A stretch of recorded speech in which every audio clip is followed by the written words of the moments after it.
this word, let others also believe and be saved. So if you hear the word of God and you are not able to reach out, I believe that by the time we are coming next time, you must have gone out yourself and pick one person, pick second person. You are not picking them for yourself. You are not picking them for RCC International. You are picking them to make them become a part of the kingdom of God. Hallelujah, somebody. Amen. You are going to make them disciples of the kingdom of God. You see, Jesus was speaking in John chapter 14. He said, I'm going to prepare a place.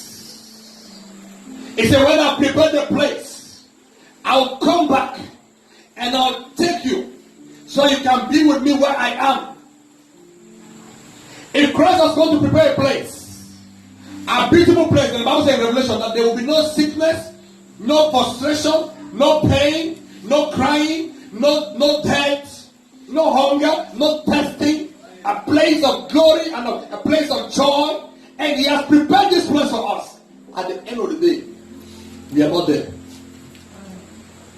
At the end of the day, you are there, but your neighbor is not there. You are there, your cousin is not there. You are there, your brother is not there. Your husband is there, the wife is not there. The wife is there, the husband is not there. Mommy is there, children are not there. But this place was prepared for everybody. I go to prepare a place for you. That when I come, you can be with me. Now that he has prepared a place for us, he's preparing for us. What are we doing to go there? We must reach out to all the lost people of the world. You cannot be saved alone. You must enable yourself to go to people that they are almost lost and call them and say, brother, I love Philip in the Bible because every time the Bible says when Philip found Jesus, he went and called Nathanael and said, Nathanael, my brother, I don't see the moment they talk about him. The prophet said, this is Jesus Christ of Nazareth. They always come and say, Nathanael said, can anything who come from Nazareth? He said, come and see. He said, come and see.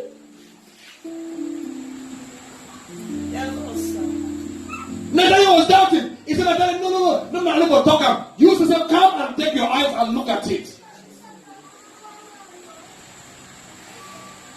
Jesus Christ met the woman at the well in John chapter 8.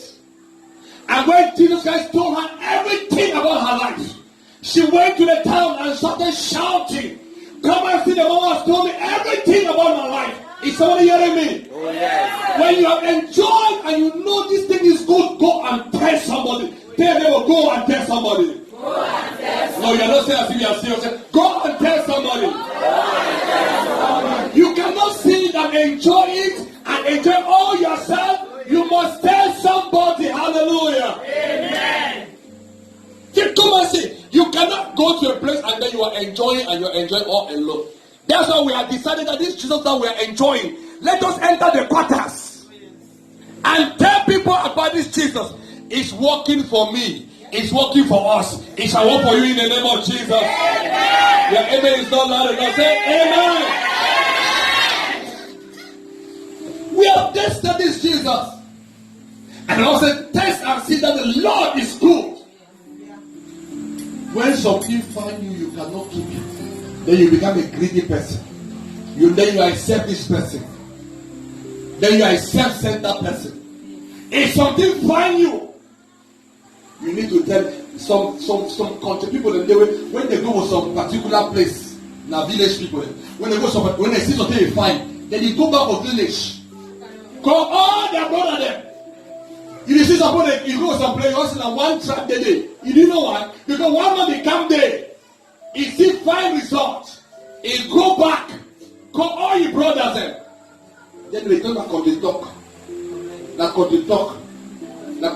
It is the same principle in the kingdom. Those of us who have entered the kingdom and we are enjoying the blessedness, the healing, the prosperity, the success, the freedom in worship, we are being liberated. We must go back and tell neighbor, say neighbor, something is happening. Something is happening in RCC. God is performing signs and wonders. God is healing the sick. God is delivering the possessed. Come and be part of it. When the man comes, he tell him, honey, When pikin start lick honey, if mommy not take care, the bottle honey will be finished in the house. When you go lick small, you say no, man not lick plenty. Mommy will notice that. You go lick small, mommy. Before you want to go, honey bottle don't go down, don't even finish. Now who eat honey when the house? Now for one taste, well, bottle honey finish. Is somebody hearing me? Oh, yes. Your life shall be sweet like honey in the name of Jesus Christ. Amen. That the word you will hear, you cannot keep it. Bible says it's burning in my body. It's like fire in my bones.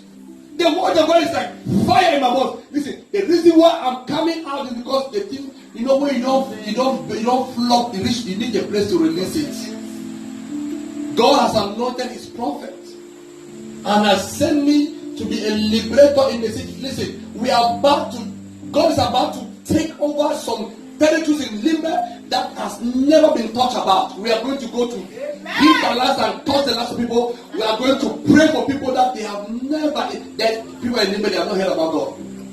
Do you doubt that? They have heard it, they have not believed him. They have heard him, they have not surrendered to him. They know about Jesus, but they don't have a personal relationship with him. We want to descend down.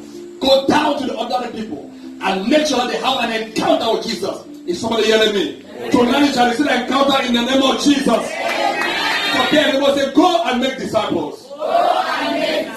Number two, when you go with the message. You go to make them followers. Make them disciples. Make them disciples of all nations. The gospel we are preaching is not the gospel of church. I want to say this to you first before we continue. I don't preach church. I preach Jesus Christ and the crucified and risen Savior. Amen.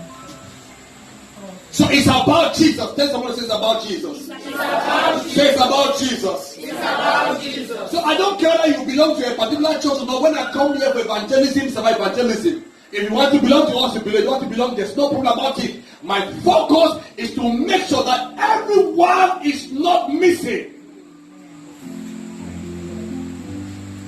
In the end time, it's no more about church. In the end time, it's about your salvation. Because church can never take you to heaven. It can never take you to heaven. And they say, oh, the only one at church, you don't want to have a church. It's not church. Church people will burn in hellfire. People they carry gown, they burn in hellfire. People they hope with your church, they burn in hellfire. It's not about church, it's about your personal relationship with Jesus. It's your personal relationship with Jesus. It's not about the name of church. The times of the names of the church are dead and gone. When Christ will ask you, when I gave you life, what did you do with your life? He's not going to ask you, which church did you attend? Tell nobody it's not about church. Say it's about Jesus. It's about Jesus. No, you're not saying as if you're serious. Say it's not never. It's not about church.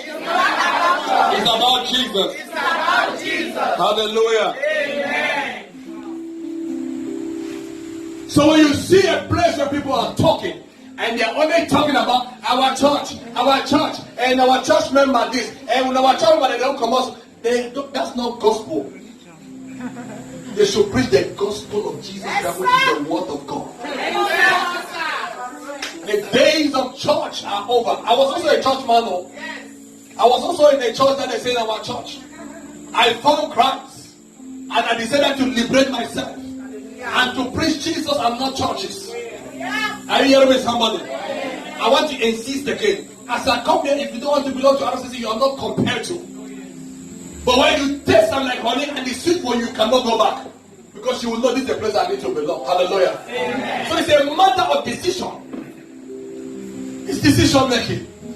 So the Bible tells us, go and make disciples of all nations. Which means that you are not limited to your own household, to your countryman, to your village, to your region, even to your country. If you are Nigerian, the gospel is for you. If you are Congolese, the gospel is for you. If you are Bayanian, it's for you. If you are Brazil, it's for you. If you are Southwestern, it's for you. All nations, the gospel is for everyone.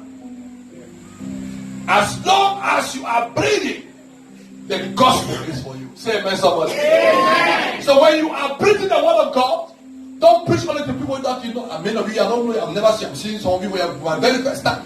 But I preach you as a brother in the faith because I don't want you to be missing. We have the commission, the mandate to reach out to people and preach the word of God to them.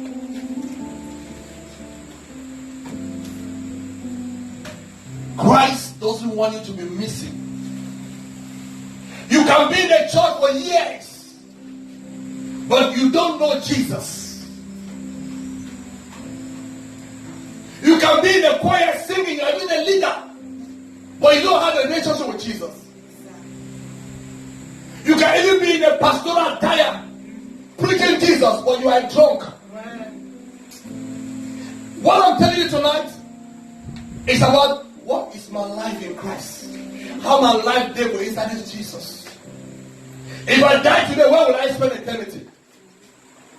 Christ has gone to prepare a place for us, and the place is so big for everybody. When you find something, some spaces will be left out.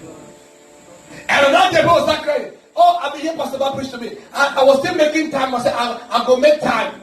My friend, there is no time. Time waits for nobody. And anytime the trumpet can sound, and Jesus Christ can come at any time, and not be the end time. If you find, I'm not for vision over my church. The one who get time for correct.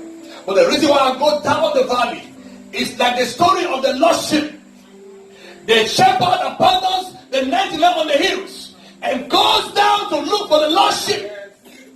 And the Bible says when he finds the lost sheep, he takes the lost sheep and put on his shoulders. He comes home and calls all his neighbors and says, come, my sheep was missing, but that I have found it. Come, let us celebrate. Amen. And in Luke chapter 15, the Bible tells me about the parable of the prodigal son. When he was lost, he went away and he was eating the food of swines, of pigs.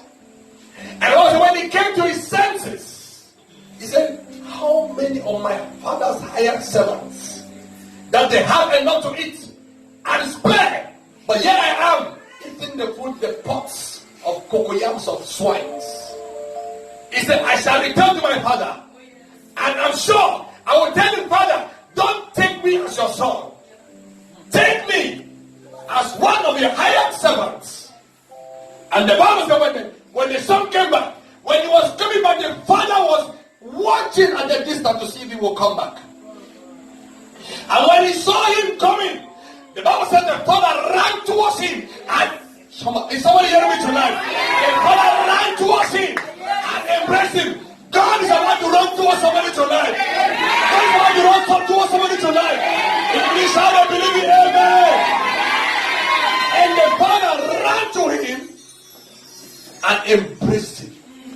Listen, you have gone too far. Amen. And God is standing and saying, my daughter, come closer.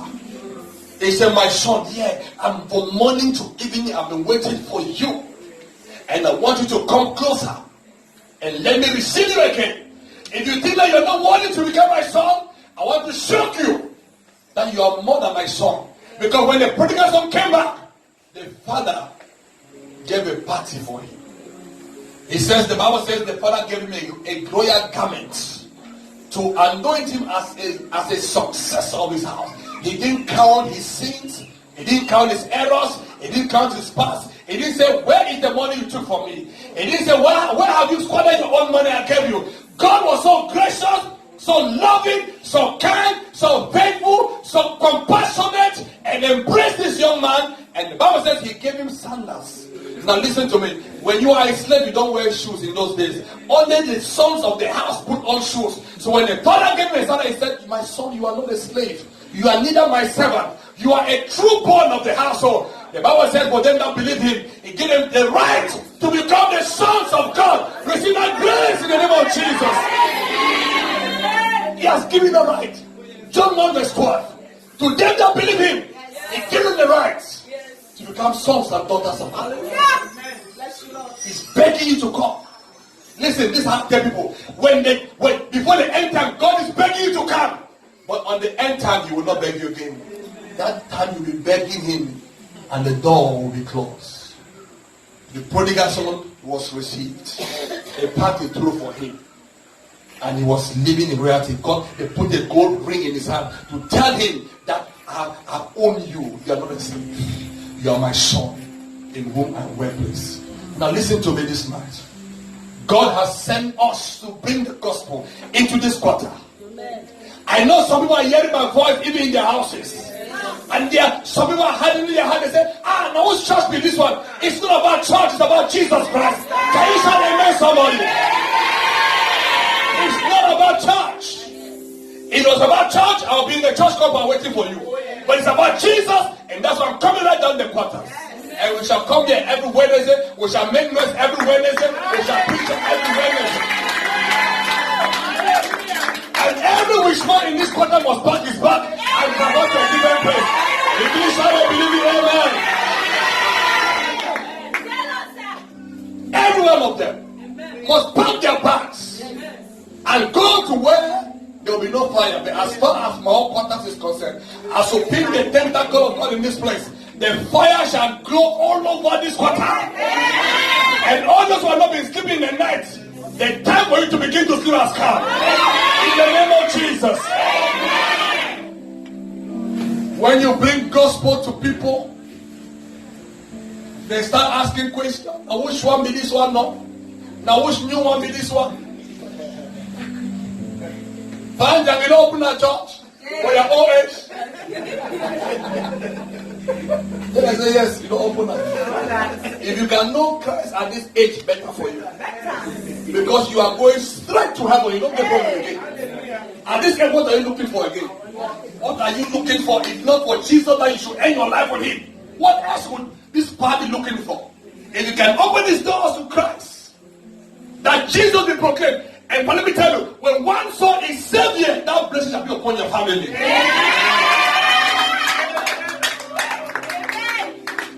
God has chosen this place as the place of his dwelling.